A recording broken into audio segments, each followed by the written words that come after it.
मुंबईला नेली, दारू पाजली, अत्याचार केला, मारहाण करून रस्त्यावर फेकले. प्रेम म्हणजे प्रेम असतं, तुमचं आमचं सेम असतं.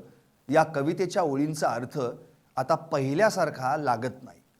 कारण प्रेम म्हणजे केवळ प्रेम राहिलं नसून अपहरण, मारहाण, दारू, अत्याचार हे त्यात आलं की प्रेम प्रेम कुठं राहतं.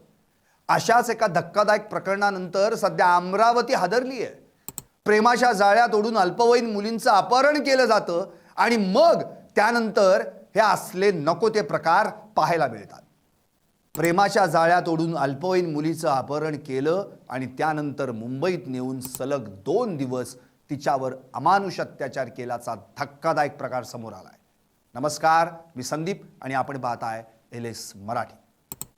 शांत शहर म्हणून ओळखल्या जाणाऱ्या अमरावतीत एक अत्यंत संतापजनक आणि माणुसकीला काळीमा फासणारी घटना उघडकीस आली. एका 17 वर्षीय अल्पवयीन मुलीला प्रेमाच्या खोट्या आमिषानं जाळ्यात ओढून तिचं अपहरण करून तिला थेट मुंबईला नेण्यात आलं. तिथं तिला जबरदस्तीनं दारू पाजत सलग 2 दिवस तिच्यावर अमानुष अत्याचार करण्यात आले. या घटनेनं संपूर्ण जिल्ह्यात संतापाची लाट उसळली. महिला आणि मुलींच्या सुरक्षिततेचा प्रश्न पुन्हा एकदा ऐरणीवर आलाय. मिळालेल्या माहितीनुसार पीडित मुलगी ही अमरावती शहरातली रहिवासी आहे. ती अवघ्या 17 वर्षांची आहे. आरोपी रोहित बनसरे पवार यानं गेल्या काही दिवसांपासून तिला प्रेमाच्या जाळ्यात ओढलं होतं.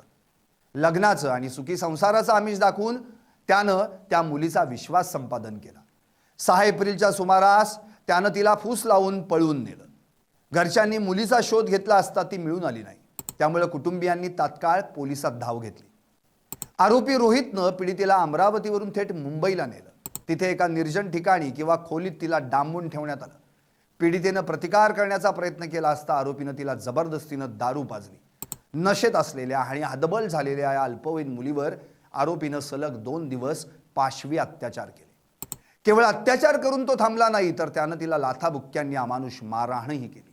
2 दिवस आपल्या वासनेची भूक भागवल्यानंतर आणि मुलीची प्रकृती खालावल्याचं लक्षात आल्यानंतर त्यानं तिला मुंबईतील रस्त्यावर मरणासन्न अवस्थेत सोडून दिलं आणि तिथून पळ काढला.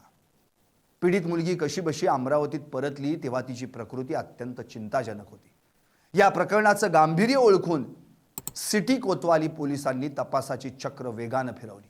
पोलीस आयुक्त आणि वरिष्ठ अधिकाऱ्यांच्या मार्गदर्शनाखाली पथकं तयार करण्यात आली.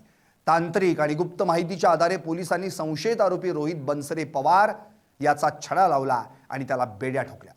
आरोपीवर भारतीय दंड संहितेच्या विविध कलमांसह पोक्सो अंतर्गत गुन्हा दाखल करण्यात आला आहे. सध्या पीडित मुलीवर अमरावतीतील जिल्हा सामान्य रुग्णालयात उपचार सुरू आहेत. शारीरिक जखमांसोबतच तिला बसलेला मानसिक धक्का देखील प्रचंड मोठा आहे. सलग झालेला अत्याचार आणि मारहाणीमुळे तिची प्रकृती अद्यापही स्थिर नाही. डॉक्टरांचं एक पथक सतत तिच्या प्रकृतीवर लक्ष ठेवून आहे. या घटनेची माहिती वाऱ्यासारखी शहरात पसरताच नागरिकांमध्ये तीव्र संताप व्यक्त होतोय.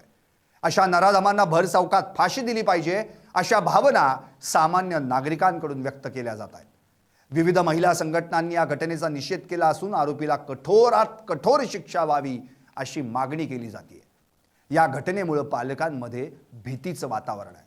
सोशल मीडिया आणि मोबाईलच्या वाढत्या वापरामुळे अल्पवयीन मुली कशा प्रकारे गुन्हेगारांच्या जाळ्यात अडकू शकतात याचं हे जळजळीत उदाहरण आहे.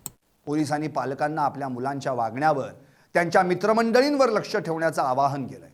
सिटी कोतवाली पोलीस आता या प्रकरणात आरोपीला कुणी मदत केली आहे का, त्यानं यापूर्वी असे काही गुन्हे केले आहेत का याचा शोध घेत आहेत.